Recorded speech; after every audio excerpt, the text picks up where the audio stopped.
La force de cheminer seul, apprendre à être heureux dans la solitude. Dans cette vidéo que je te recommande, t'écouter attentivement, je te démontrerai point par point que tu as les capacités en toi d'être heureux seul. Que tu peux te tourner vers les autres par moments, mais que ton salut, ton épanouissement peuvent être dans la solitude. Écoute donc ceci, il arrive un moment dans la vie où l'on comprend que la véritable force ne réside pas dans le nombre de personnes qui nous entourent, mais dans la capacité que nous avons à avancer seuls, avec confiance et sérénité. La solitude n'est pas une fatalité, elle est parfois un passage nécessaire pour grandir, pour se retrouver, pour s'épanouir.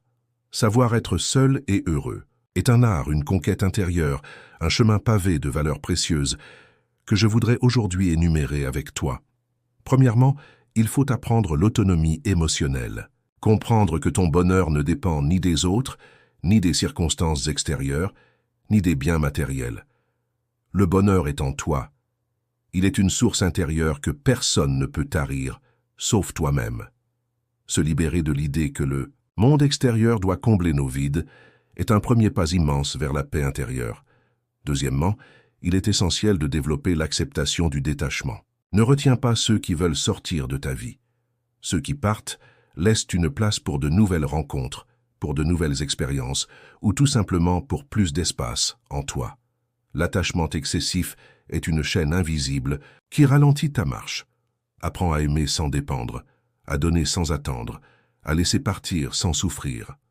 Troisièmement, il faut cultiver la confiance en soi. Croire en ta valeur, même lorsque personne ne la célèbre autour de toi. Marcher seul demande du courage, mais aussi la certitude intime que ta route est la bonne, même si elle n'est pas balisée par les applaudissements ou les regards approbateurs. La solitude devient alors un terrain fertile où ta confiance pousse, grandit, s'affirme. Quatrièmement, il est nécessaire d'adopter la capacité à lâcher prise. Apprends à lâcher prise sur les situations qui ne dépendent pas de toi. Le contrôle est une illusion.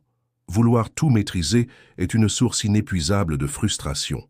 Ce qui est entre tes mains, fais-le avec amour et conscience.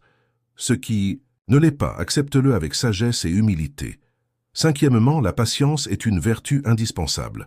Le cheminement intérieur ne suit pas une ligne droite.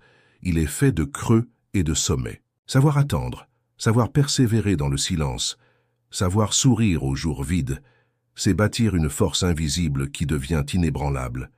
Sixièmement, il faut nourrir la gratitude. Même seul, même dans les épreuves, il existe toujours quelque chose pour lequel être reconnaissant. Un rayon de soleil, un souffle d'air, une pensée de paix. La gratitude transforme l'ordinaire en merveilleux et éclaire la solitude d'une lumière douce et chaleureuse. Enfin, septièmement, il est fondamental d'avoir la capacité d'aimer la vie telle qu'elle est, sans condition. Aimer la vie dans sa simplicité, dans ses imperfections, c'est s'ouvrir à la joie pure, à la beauté de l'instant, sans rien attendre, sans rien exiger.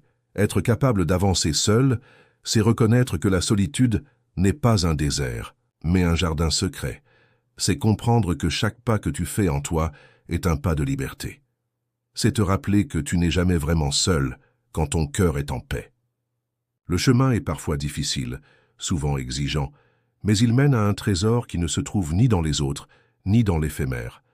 Il mène à toi-même.